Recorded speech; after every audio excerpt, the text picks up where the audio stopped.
Visayas, Mindanao at buong mundo. Ngayon ay Lunes, May 20, 2024. Ako si Barbie Mulak at ito ang Balitang A to Z.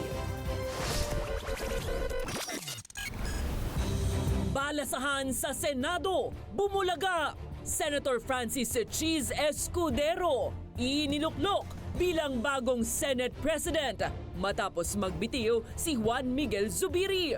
Zubiri may pahaging kung bakit siya nasipa sa pwesto. Sabi ko nga nung sa hearing ni Senator Bato de la Rosa, marami nagalit sa akin sa dalawang panig. I move that he be cited in contempt There's a motion. for continuously lying before this committee. Ex-PDEA agent Jonathan Morales nasangkot sa PDEA leaks sa Senado, ipinasight in contempt. Nanay, nagbenta ng anak sa Facebook, inaresto ng PNP at DSWD. Kauna-unahang kasino sa Quezon City, magbubukas na sa Sabado. Mga residente, tutol dahil naaapektuhan ang kanilang mga tirahan. At sa ating balitang showbiz, sequel ng pelikulang Hello, Love, Goodbye ni Catherine Bernardo at Alden Richards kasado na. Magandang gabi, pambungad sa ating newscast. Si Senator Francis Cheese Escudero na ang uupo bilang bagong Senate President. Yan ay matapos ang pagbibitiw ni Senator Juan Miguel Zubiri sa sorpresang balasahan sa mataas na kapulungan. May pahaging naman si Zubiri kung bakit siya nag-resign habang may bilin din siya sa susunod na liderato ng Senado. Alamin ng kumpletong detalye sa Balitang A to Z ni Ian Maghanoy. Ang pagbibigkis ng 24 na senador ang magiging unang prioridad ng bagong Senate President na si Francis Cheese Escudero. Ang bawat miyembro may kanya-kanyang rason kung bakit at bakit hindi at ginagalang at tinatanggap po yun. Gaya ng sabi ko kanina, walang team ko, team mo, team niya. Team dapat naming lahat ay ang bansang Pilipinas. Nahalal si Escudero matapos inominate ni Senator Alan Peter Cayetano. Any objections? Hearing none. The election of Senate President Francis Cheese Escudero is hereby recognized. Congratulations, Senator Francis Cheese Escudero. Nabakante ang posisyon ng Senate President matapos bulagain ni Senator Juan Miguel Zubiri ang plenaryo sa kanyang pagbibitiw matapos ang 2 taon sa pwesto. I just felt heartbroken. I felt heartbroken not because of the position. Ano tayo tatlong beses na ako naging majority floor leader, tinanggal na rin ako maging majority floor leader. Hindi sa position, I'm not heartbroken because of the position. I'm heartbroken because of those who committed to be steadfast with us. We had the same ideals, and all of a sudden, hindi po, biglang nawala po. Aminado siyang hindi na niya ikinagulat ang pagbawi ng suporta ng mga kasamaan sa Senado. Due to my strict adherence of the Senate remaining independent, maybe that could be the cause of my demise. Nag-umpisa nga yan, sabi ko nga, nag-umpisa yan ng People's Initiative. Ang gusto po nila ay sumunod na lang po ang Senado. At hindi po kami papayag noon. Pebrero, noong 1 taon pa, naging matunog ang kudita sa hanay ng mga senador na sinundan pa ng bangayan ng mataas at mababang kapulungan kaugnay sa charter change. At ang pinakahuling issue ay ang pagkabigo umano ni Zubiri na pigilan ang PDEA leaks investigation na siyang nag-uugnay kay Pangulong Ferdinand Bongbong Marcos Jr. sa illegal na droga. Sabi ko nga nung sa hearing ni Senator Bato de la Rosa, marami nagalit sa akin sa dalawang panig dahil nga ako po ay naging patas sa dalawang panig at siguro marami nagalit sa akin dahil dyan. Bukod kay Zubiri, nag-resign din sa kanilang Senate positions ang 5 pang senador. Si Senator Jinggoy Estrada na ang bagong Senate Pro Tempore, kapalit ni Senator Loren Legarda. Si Senator Francis Tolentino ang bagong Majority Leader, kapalit ni Senator Joel Villanueva. Nag-resign din sina Senate Deputy Majority Leader J.V. Ejercito, Finance Committee Chairman Sonny Angara at Tourism Committee Chairman Nancy Binay. At the end of the day, ang pagpapalit o pagkakaroon o pananatili ng liderato sa Senado ay dumedepende sa kumpiyansa ng mas nakararaming miyembro ng Senado. Bili naman ngayon ni Zubiri sa bagong liderato ng Senado ang panatilihin ang pagiging independent ng mataas na kapulungan ng Kongreso. So I hope that this new leadership does not succumb to pressure. Only time will tell. Bukas nakatakdang magtapos ang sesyon ng Kongreso at magbabalik muli sa July 22 sa ikatlong State of the Nation Address o SONA ng Pangulo. Para sa Balitang A to Z, Ian Maghanoy. Cited in contempt ng Senado ang dating PIDEA agent na si Jonathan Morales at ex-NAPOLCOM staff na si Eric Santiago alias Picoy. Kumbinsido ang Senate panel na kapwa nagsisinungaling ang dalawa ukol sa isyu ng PIDEA leaks. Nagbabalik para sa Balitang A to Z na yan, si Ian Maghanoy. As chairman of this committee, I am going to cite you in contempt for lying.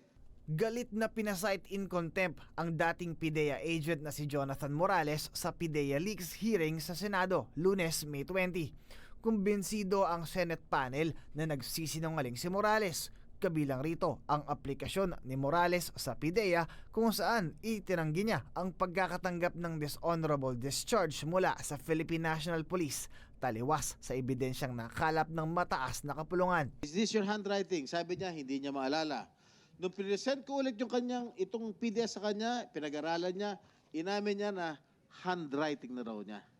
Now, he is denying na hindi niya sinagot itong isang question. Sino naglagay ng no? Multo?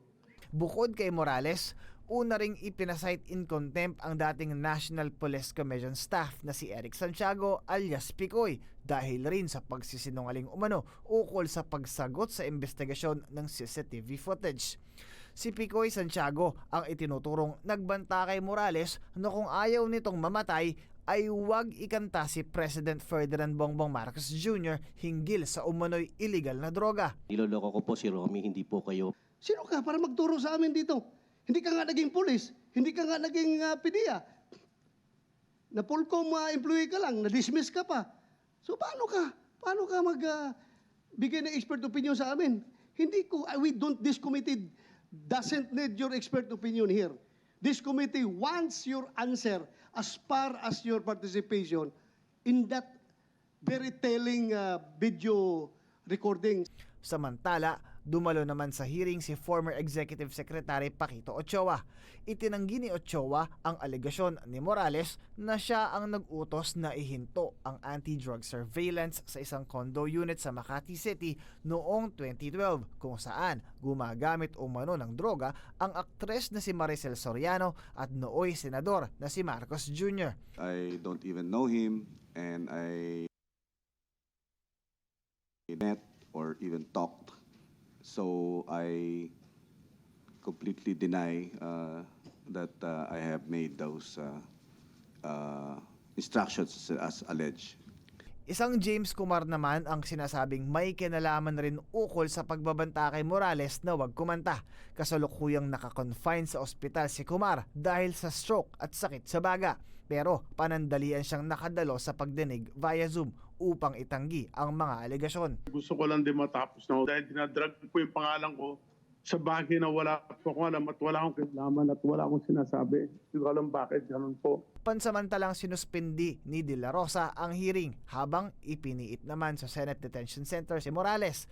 Posible namang magkaroon pa ng kasunod na pagdinig ang komite sa oras na makalabas ng ospital si Kumar. Para sa Balitang A to Z, Ian Maghanoy. Nananawagan naman si Zambales 1st District Representative Jefferson Konghun Karikapology kay Pangulong Bongbong Marcos Jr. kaugnay sa pagkakadawit nito sa investigasyon sa PIDEA leaks. Ito ay matapos umano nitong siraan ng Pangulo hanggat wala pa ring ebidensyang mapapatunayan. Sinabi naman ni Bukidnon 2nd District Representative Jonathan Flores na hindi lamang ito banta sa integridad at kredibilidad ng Pangulo, kundi pati ng Senado. Samantala, tinawag naman ni Manila 3rd District Representative Joel Chua na in aid of election, imbes na in aid of legislation ang nangyaring pagdinig dahil tanging layunin daw nito ay ang dungisan ng pangalan ng Pangulong Marcos. Ito na yung pang-apat yata na hearing, no, ni Senator Bato de la Rosa. At kung walang napatunayan dito sa hearing na ito, sana, no, ako nakikiusap kay Senator Bato, we call on him, no, to make a, public apology sana kay Presidente Bongbong Marcos. Dahil talagang ang ng komite na hearing ng committee na ito is para ipahiya, no, ang ating Pangulo.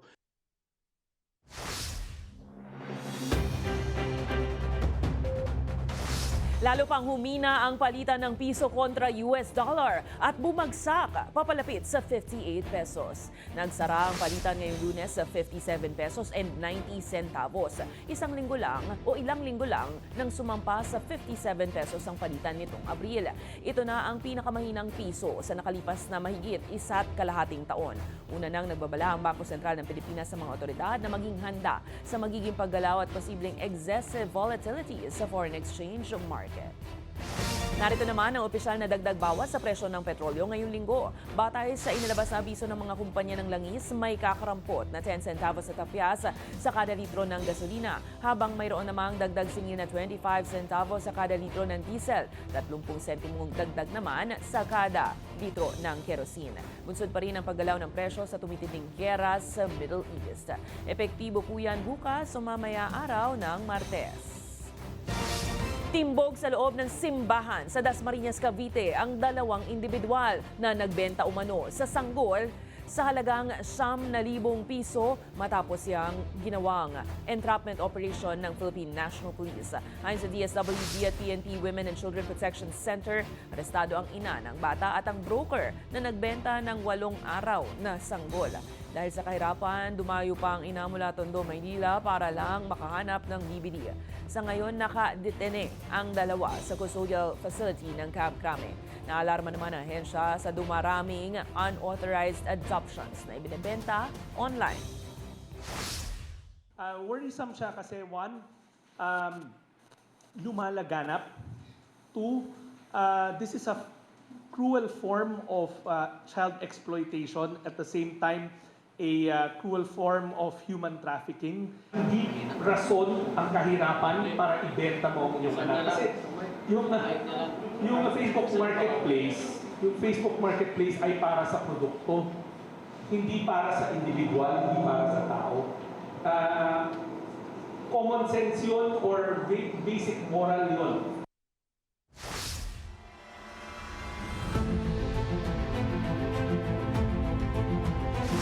Umalag si Pangulong Ferdinand Bongbong Marcos Jr. sa direktiba ng Beijing na ikukulong na umano ang mga dayuhang mahuhuling papasok sa pinagtatalunang lugar sa West of Philippine Sea na siyang sakop naman ng Exclusive Economic Zone ng Pilipinas. Ayon kay PBBM, gagawin niya ang lahat para maprotektahan ang karapatan ng mga mangingisdang Pilipino sa karagatan. Matatandaang nagbaba ng kautusan ng Chinese government sa Coast Guard nito na ikukulong na sa loob ng 60 araw ng walang trial ang sinumang mga dayuhang mahuhuling nanghihimasok umano sa West Philippine Sea at lalabag sa informal na exit-entry rules ng China. Bukod dyan, pinaimbestigahan naman na rin ni Marcos ang umano'y wiretapping ng Chinese Embassy at ni Western Command Chief Vice Admiral Alberto Carlos hinggil sa kasunduan sa West Philippine Sea. We are looking into it because really the fact of the matter is there have been mentions of a tape that says, that confirms that there was this agreement, etc., all of that. And I keep hearing that there is a tape and I keep wanting to hear it. And as yet, we don't have it. So it's very hard to come to any conclusion until we know that the thing actually exists. So it's very hard. It is in the possession, if it does exist, it's in the possession of the Chinese embassy and the Chinese government. So until they release it, becomes harder and harder to believe and to accept that there was an agreement. Tila ininjan ng mga inimbitahang resource person ang pagdinig sa Kamara patungkol sa umano'y naganap na gentleman's agreement sa pagitan ng Pilipinas at China. Kaya naman dahil sa hindi nila pagsipot, utos ngayon ng mambabatas, padalhan sila ng show cause order. Pero ayon kay Chairman ng House Committee on West Philippine Sea, Neptali Gonzales, may basihan na siya na wala raw talagang kasunduan na nangyari. Alamin yan sa Balitang A to Z ni Kim Salinas. No-show sa hearing ng Kamara ang mga resource person na inimbitahan para pag-usapan ng umano'y gentleman's agreement sa pagitan ni dating Pangulong Rodrigo Duterte at Chinese President Xi Jinping patungkol sa issue sa West Philippine Sea. Wala ni isa sa tatlong inimbitahan ang present, bagamat nagpadala ng kinatawan si dating Executive Secretary Salvador Medialdea. Kaya in-invite namin yung former Secretary of Defense, si Sec. Delfin Lorenzana, and in-invite na namin yung former National Security Advisor na si Secretary Hermogenes Esperon. Kasama na rin si former Executive Secretary Medialdea. Nagtataka umano ngayon ng mga mambabatas kung bakit kailangan nila umanong umiwas. Mas maganda, Mr. Chair, na talagang sila mismo ay magpunta upang linawin kung ano yung kanilang nalalaman. Lalong-lalo na sa gentleman's agreement na to. Kaya naman, may move that those who were invited and did not come here without any valid excuse or providing any valid excuse be issued a show cause order to explain their absence in today's hearing. ayon naman kay Chairman ng House Committee to the West Philippine Sea, Representative Neptali Gonzales II, Ang tingin ko, may sufficiente na kaming basihan na para sabihin na wala talagang agreement, at kung meron mang agreement na magsasabi, then it's an agreement, it's not in conformity with our constitution. bagay na tila nag-second demotion naman ang iba. As far as the Philippine Coast Guard is concerned, during my time, from 2016 to 2022, we have not heard of any gentleman's agreement between the two presidents. Otherwise, it could have been cascaded down to us as the forefront agency in our quest towards protecting our sovereignty and sovereign rights in the South China Sea and West Philippine Sea. Ayon pa sa kanila, kung meron mang kasunduan ay pinawalang bisa naman na anya ito ni Pangulong Bongbong Marcos. Wala rin daw nababasa ang Justice Department patungkol sa umano'y naganap na kasunduan. Para sa Balitang A to Z, Kim Salinas. Inirekomenda ng Department of Interior and Local Government na alisan ang kapangyarihan ni Bamban Tarlac Mayor Alice Guo na pangasiwaan ng mga pulis sa kanyang bayan. Ito'y matapos masangkot ang alkalde sa Pogo Operation noong Marso dahil sa umano'y human trafficking at serious human illegal detention. Nilinaw naman ng DILG na wala silang kapangyarihan na magpataw ng preventive suspension sa isang opisyal ng lokal na pamahalaan. Anila tanging ombudsman at sangguniang panlalawigan lamang ang maaaring magsuspindi sa alkalde. Samantalang ngayong gabi lang, binasag na ng kontrobersyal na alkalde ng Bamban Tarlac na si Alice Guo ang kanyang katahimikan sa harap nga ng mga alegasyon ukol sa kanyang katauhan. Sa kanyang opisyal na Facebook page, sinabi ng mayora na kaya hindi siya tuwirang makasagot agad sa Senate hearing patungkol sa mga tanong sa kanyang personal na buhay ay dahil siya raw umano ay isang love child o anak sa labas. Ayon kay Guo, naalakan ng kanyang ama ang isa nilang kasambahay. Iniwan na rin daw siya ng kanyang biological na ina dahilan kung bakit siya itinago at pinalaki sa isang farm. Bukod naman sa isyu ng pagkakakilanlan, itinanggi rin ni Guo na may kinalaman umano siya sa illegal na pogo sa kanilang bayan at itinanggi rin ang bintang na siya ay espiya ng anumang bansa.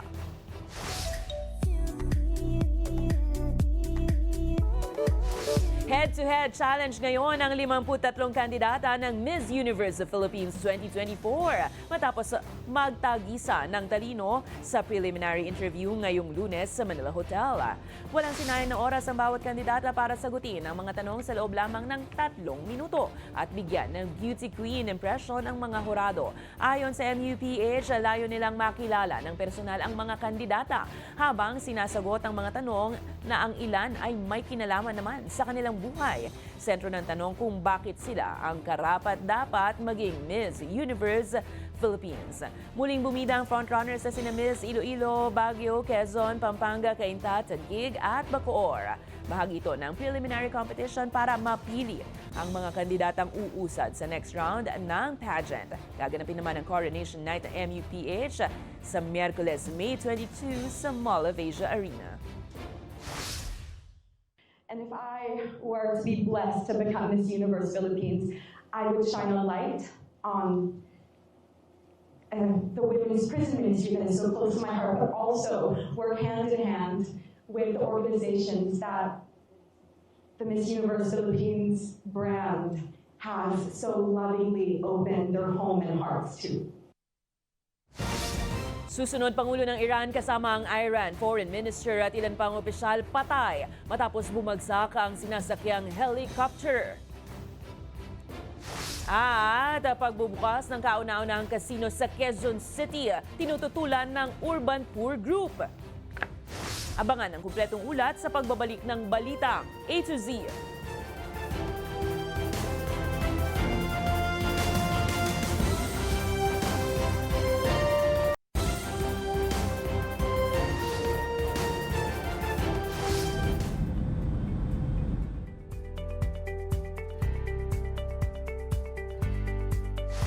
Balita sa ibayong dagat, nasawi ang Pangulo ng Iran na si Ebrahim Raisi matapos bumagsak ang sinasakyang helicopter sa hilagang kanlurang bahagi ng Iran. Matapos ang ilang oras na search operation, wala ng buhay si Raisi nang matagpuan kasama ang Iran Foreign Minister at ilan pang opisyales sa mabundok na bahagi ng Iran ngayong Lunes. Sa paunang investigasyon, sinasabing nagsasagawa ng hard landing ang kanilang sinasakyang helicopter dahil sa masamang lagay ng panahon matapos siyang dumalo ang Iranian President sa dam inauguration ceremony sa Iran-Azerbaijan border. Nagpaabot naman ng pakikiramay si Pangulong Bongbong Marcos Jr. sa kanyang ex-account at sinabing nakikiisa ang Pilipinas sa pinagdaraanan ng bansang Iran ngayon. Samantala, ligtas at walang nasaktan sa 23 Filipino seafarers na sakay ng oil tanker matapos atakihin ito ng Houthi rebels malapit sa Yemeni port noong Sabado. Ayon sa Department of Migrant Workers, bagamat ligtas ang lahat ng sakay, nagtamo naman ng slight damage ang barko dahil sa drone missile attack na ginawa ng Houthi rebels. Patuloy naman ang komunikasyon at pakikiisa ng bansa sa mga international maritime stakeholder para masiguro ang kaligtasan ng mga Pinoy seafarers na naglalayag sa mga high-risk areas sa kabila ng pag-atake ng mga rebelde. Ginagawa rin ng ahensya ang lahat ng paraan para mabawi na ang 17 Pinoy seafarers na dinakip ng Houthi rebels nang atakihin nito ang cargo vessel Nobyembre nung nakaraang taon. The so-called drone missile attack left the ship lightly damaged and the 23 all Filipino crew safe and unharmed. And currently, the ship is on its way to its next port of call, so the ship has resumed its voyage. Tutol ang Urban Poor Group na mga residente ng San Roque sa Quezon City sa pagbubukas ngayong Sabado ng kauna-unahang kasino sa lungsod. Ayon sa grupong Kadamay, apektado ang kanilang tirahan dahil sa pagtatayo ng casino complex. Sinagot naman ng Quezon City Government ang ilang tanong ukol sa proyekto. May balitang A to Z si Ace Cruz. 25, magbubukas ang Soleil Resort sa Quezon City na siyang kauna-unahang kasino sa lungsod. Gayunman, kontra rito ang Urban Poor Group na Kadamay dahil ang kinatatayuan ng kasino ay tirahan nila ng daan-daang pamilya nung bago ito simulang itayo. Nakakasama po talaga ng loob kasi yung kung kailangan pala ng mga negosyante, kaming mga mahihirap, lalo na kami ang nauna, ay hindi kami pinapakinggan sa maliit na halaga o maliit na lugar na aming kahilingan. Ayon sa grupo, mula 2010 nang nagkaroon ng kapangyarihan ng Integrated Resort Company, sa lupa ay unti-unti nang na-displace ang nasa 200 pamilya. Una, sinasabi ng NHA, umuwi na lang kayo sa probinsya nyo, bibigyan naman namin kayo ng assistant. Ang problema, may uuwian pa ba? Yun yung tanong ko sa mga tao, may uuwian pa ba kayo? Ay wala na. Bagamat may temporary shelter na binibigay sa ilan sa kanila, hindi raw matatawag na bahay ang mga ito. Ang shelter, puro yero yung dingding, yero yung... Kahit bahay lang ng kalapati, ang tingin mo sa mga bahay namin, at least amin yun. Naghirapan namin yun, na basta-basta nyo na lang para maitayo yung negosyo nyo. Pero sa isang conference, may pagtitiyak si Quezon City Mayor Joy Belmonte sa bagong tayong resort and casino. Iginit din ng PAGCOR ang benepisyo nito sa gobyerno. As long as I am the mayor of Quezon City, it will be the only one. Soler will be the only one. If we do not regulate, then the biggest problem will be the illegals or the gray market will flourish. And that means not a single centavo will go to government.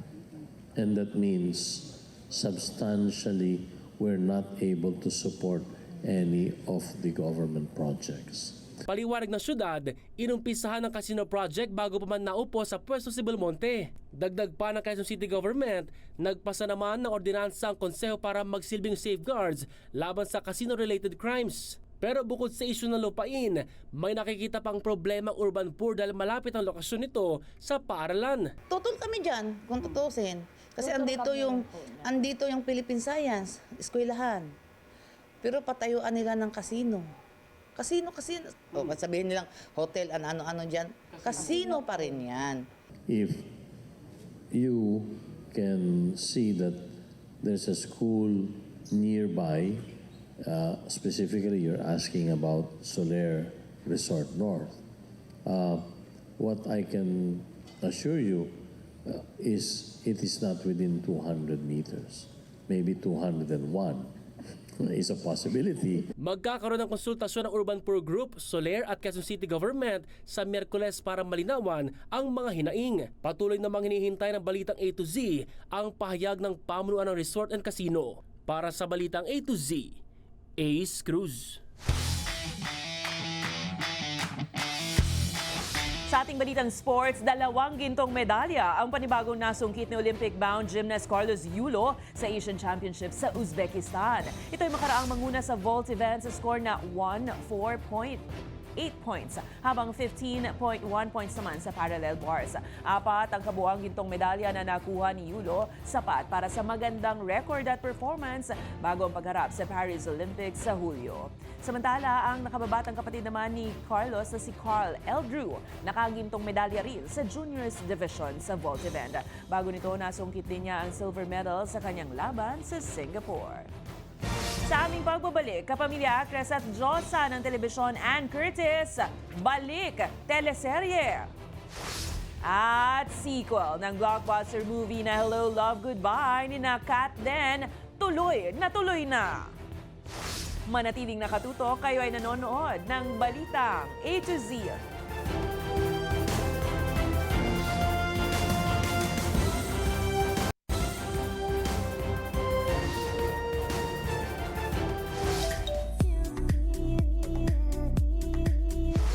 Sa ating balitang showbiz, wala nang paghihintay na magaganap dahil tuloy na nga ang sequel ng blockbuster movie na Hello, Love, Goodbye ni na Catherine Bernardo at Alden Richards. Samantala, Ann Curtis, may nilulutong proyekto kasama sina Joshua Garcia at Carlo Aquino. Ang detalye sa balitang A to Z Showbiz ni Lane Garcia. Hindi na talaga maawat, tuloy na. Ang muling tambalan ni na box office king and queen na sina Alden Richards at Catherine Bernardo para sa pinag-uusapang sequel ng Hello, Love, Goodbye, ang Hello, Love Again. Inaabangan na nga ang kasunod na kwentong pag-ibig ni na Ethan at Joy sa direksyon muli ni Cathy Garcia Sampana, na siyang magiging unang collaboration ng Star Cinema at GMA Pictures. Sa teaser, Canada na ang setting. Continuation ito ng Hong Kong love story ng dalawa. Ang tanong ngayon ng mga abangers, magkaroon na kaya sila ng happy ending? Mapapanood ang Hello, Love Again sa November 13 in all cinemas nationwide. Sa Samantala, balik teleserye naman ang Showtime host at diyosa ng Philippine TV na si Ann Curtis. Matapos ang mahabang panahon, sabak muli ang kapamilya actress sa aktingan sa Philippine adaptation ng hit K-drama series na It's Okay Not to Be Okay, directed by May Cruz Alviar. It's definitely worth it. Alam mo yun, siguro hindi naman ako mag-a-accept ng isang project if I didn't feel it was worth leaving my family for a little bit to shoot. When they offered this to me, it was an instant yes because I love the original and I couldn't let it pass. Makakasama rin niya sina Joshua Garcia at Carlo Aquino. Sa kanyang Instagram post, excited ang aktres matapos siyang mapili na bumida sa pinakabagong nilulutong kapamilya series. Gaganap si Ann bilang si Emilia o Mia Hernandez, isang children's book author na may antisocial personality disorder. Pinagbibidahan ang orihinal na It's Okay Not to Be Okay ng Korean superstars na sina So Ye-ji at Kim Soo-yoon. Mapapanood ito sa streaming platform sa Netflix. Wala pa namang opisyal na petsa kung kailan ito ipapalabas. Kaya naman, abang-abang na. Para sa balitang A to Z Showbiz, Lane Garcia. Uso nga sa mga event ngayon ang kumuha ng photographer. Meron pa nga kahit pati ang mga handaan, for sure may pictorial session din. Pero paano na lang kung ang photographer biglang nakaramdam ng gutom? Tara at maki-GB.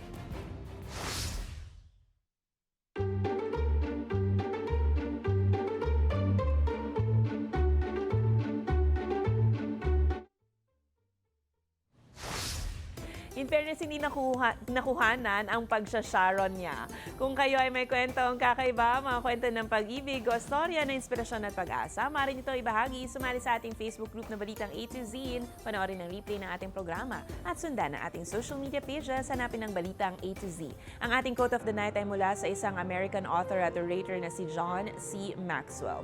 Ayon sa kanya, kailangan ng leader nang magkaroon ng personal na pagbabago sa sarili niya bago niya hingin na magbago ang iba. At yan ang mga balita at impormasyon, mga kwentong may dalang inspirasyon na tinutukan ng Balitang A to Z. Ako si Barbie Mulak, maging maalam, makialam. Magandang gabi sa iyo, Pilipinas.